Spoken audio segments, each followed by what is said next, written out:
Louis Farrakhan has long been known for his hateful rhetoric. Synagogue of Satan, the satanic Jews, because you see, white people deserve to die. Oh, no. But now his group, the Nation of Islam, is using your taxpayer money to preach to inmates.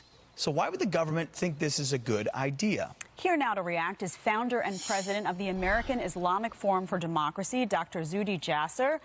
Dr. Jasser, what do you make of this? I know a lot of people would be outraged to see their tax dollars going to an organization with a leader who has said such horrific things about other religions. Well, every alarm bell should go off possible. And we've been, us reformists have been calling for attention to the radicalism that taxpayers have been paying for back from 04 and 05 when the Investigative Project on Terrorism put out audios of imams basically calling for jihad that were working for the Bureau in northern New York that then actually found cells when they left to commit acts of terror that were arrested in New York City and elsewhere. We saw recently with the attack just 2 weeks ago in Strasbourg, they were radicalized in prison. We saw 2 years ago in the Berlin Christmas attack, it was also radicalized in prison. So this is not new science, it's not new information. We just sort of have a bigotry of low expectations when it comes to Muslims. We'll let them just talk to the radical imam of Minister Farrakhan, the anti-Semite, the conspiracy fascist.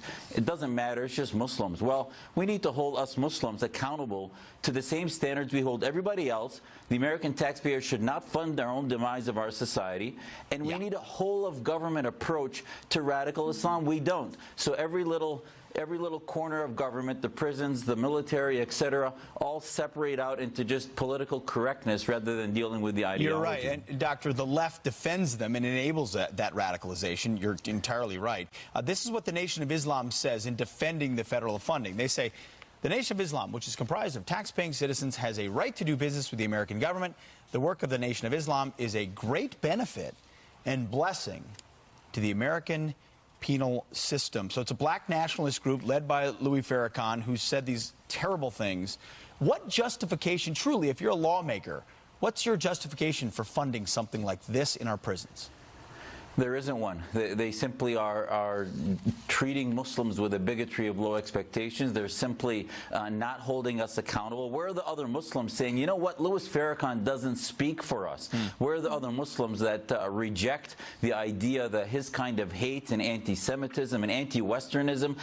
Farrakhan went around the Middle East cozying around with Gaddafi and other radical dictators. So this is not somebody we should hold up as sort of the expression of what Muslims should be attached to, but yet we don't hold them accountable. So Congress people and others fund it because they say, oh, this is an identity movement. They ignore that it's a separatist anti-American movement, and we don't have a strategy. Where's our Muslim reform movement that has imams that we work with? We've been calling for people to pay attention to what we're saying, to say that, you know what, why don't we vet these folks so that we can have a strategy? Yeah, absolutely. Thank you, Doctor. The Bureau of Prisons has declined to comment. Remains to be seen what happens next. Absolutely, Doctor. Thank you for being here. Chuck Colson has led a lot of Christian groups in prisons. The reason there's the difference is you're not seeing a lot of Christian groups going out and trying to, cause terrorism.